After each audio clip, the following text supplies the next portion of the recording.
to Sit Play with this series is absolute cinema. What a win!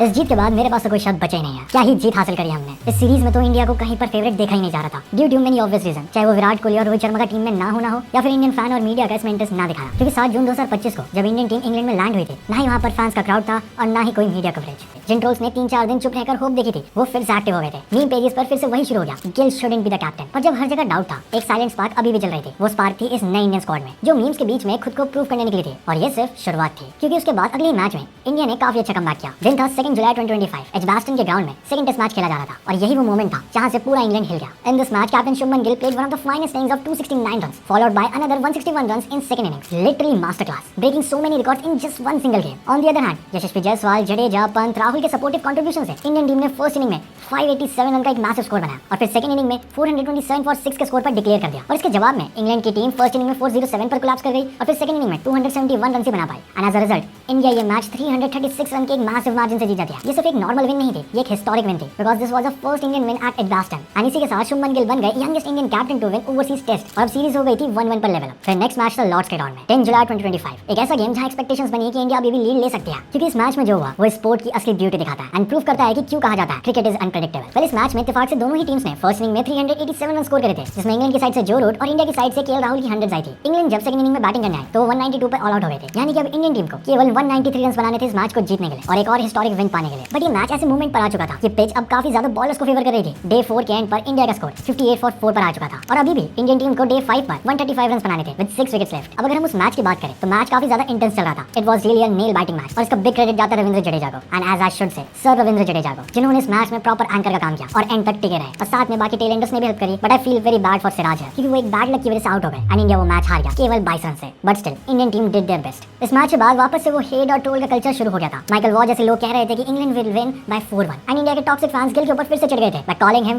Fat track bully. But फिर भी Indian team हार कहां मानने वाली थी। बट आई वुड से कि एक ऐसा मोमेंट था जहां से सीरीज एक्चुअल वे में बदलने वाली थी। इंडियन टीम रेडी हो चुकी थी 4th टेस्ट मैच के लिए। बट इस मैच में एक बहुत अजीब चीज हुई और वो था दोनों ही टीम्स के कुछ प्लेयर्स इंजर्ड हो गए। इंडियन टीम की साइड से ऋषभ पंत और इंग्लैंड की साइड से कैप्टन बेन स्टोक्स। बट दोनों ही प्लेयर्स 4th टेस्ट मैच में आए और खेले। 4th टेस्ट मैच में India started very well with Yashasvi Jaiswal and Sai Sudarshan run. फिर थोड़ा कोलैप्स हुआ and even vice captain Rishabh Pant got injured while batting. इतनी ज्यादा चोट लगी थी कि वो ग्राउंड के बाहर अपने पैरों से जा ही नहीं पाए and he was declared to have a fracture. But next day India ज्यादा स्कोर नहीं कर पा रही थी, but Rishabh Pant decided to bat with broken foot. ये एक ब्रेव मोमेंट था जो पंत की ब्रेवरी से ज्यादा टीम को मोराल उठाने के लिए काम करने वाला था and also he showed his passion for the sport and also for the country. But after India's 358 runs England ने सॉलिडली रिप्लाई दिया 669 रन्स बनाकर with Joe Root and Stokes scoring 150 and 141 runs respectively. Eventually England team taking massive lead of 311 runs और day 4 की morning से अब India को खेलना था। इंडियन टीम ट्रबल में आ गई जब फर्स्ट ओवर में ही क्रिस वोक्स ने जायसवाल और सुदर्शन को डक्स पर आउट कर दिया। लिटरली इनिंग्स का फर्स्ट ओवर और उसी में इंडिया के 2 बैट्समैन आउट हो गए और अब इंडियन टीम डे 4 के स्टार्ट में ही बैकफुट पर आ चुकी थी और सामने था एक बहुत बड़ा खतरा, 1 इनिंग्स डिफीट। लेकिन केएल राहुल और शुभमन गिल के इरादे कुछ और थे। उन्होंने इस पोजीशन को काफी केयरफुली संभाला और उस टफ पिच पर 174 रन की नॉट आउट पार्टनरशिप बनाई और इसी के साथ उन्होंने एंड किया डे 4 को। एंड लिटरली जो लोग पहले हेट और ट्रोल कर रहे थे अब वो इन्हें रिस्पेक्ट देने में लगे हुए थे। फिर आता है डे 5, इसमें लिटरली हिस्ट्री बन गई। ऑल उस डे के फर्स्ट सेशन में स्टोक्स फिर से क्लच करते हुए केएल राहुल का विकेट ले जाते हैं और उस टाइम पर स्कोर था 188 फॉर 3 एंड अभी भी 123 रन की लीड बाकी थी जिसको कवर अप करना था अभी भी।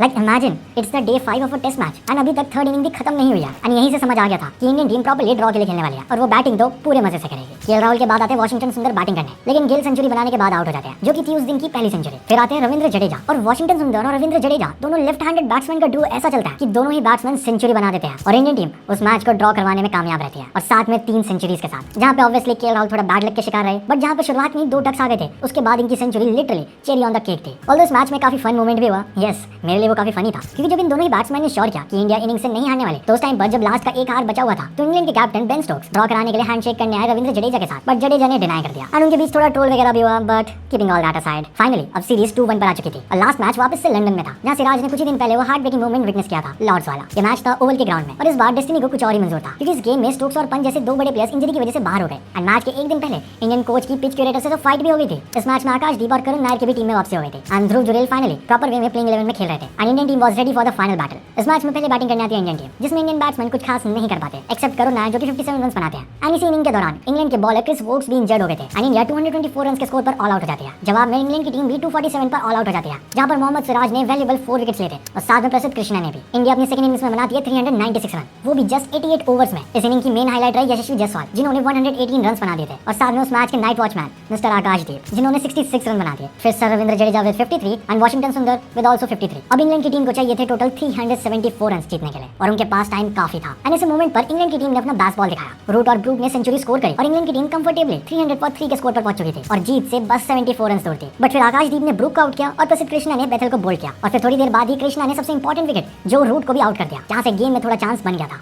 अब आया इस सीरीज के हर गेम की तरह इस मैच का डे 5, जहां पर इंग्लैंड को लिटरली 35 रन चाहिए थे और उनके हाथ में थे 4 विकेट। यानी कि अगर इंडियन टीम को जीतना है तो 4 विकेट चाहिए, इंग्लैंड को जीतना है तो 35 रन। सिंपल। कोई बच्चा भी कह देता कि इसको इंग्लैंड आराम से जीत जाएगा। एंड इवन डे 4 के एंड पर जो रूट ने क्लियर कह दिया था इंटरव्यू में, if needed Woakes will bat. As I said उनको इंजरी हो गई थी। वेल एनीवेज डे 5 स्टार्ट होता है, और जब वो बस 35 रन दूर थे जीत से, तो सिराज जेमी स्मिथ को आउट कर देते हैं। लेकिन फिर भी इंग्लैंड आगे बढ़ रहा होता है, और जब बस जीत के लिए 20 रन चाहिए थे, सिराज फिर से अपना जादू दिखाते हैं और ओवर 10 को भी आउट कर देते हैं। गेम एकदम बैलेंस पॉइंट पर अटका हुआ था। लेकिन फिर आते हैं कृष्णा, मिस्टर प्रसिद्ध Krishna,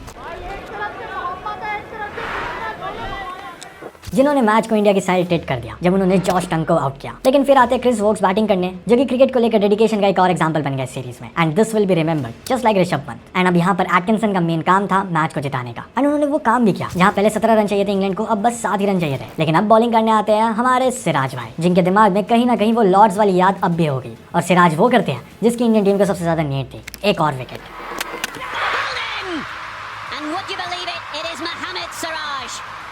Siraj took the final wicket and India won this test match by 6 runs. Literally the lowest margin ever for India. और ये सीरीज हो गई 2-2 से ड्रॉ।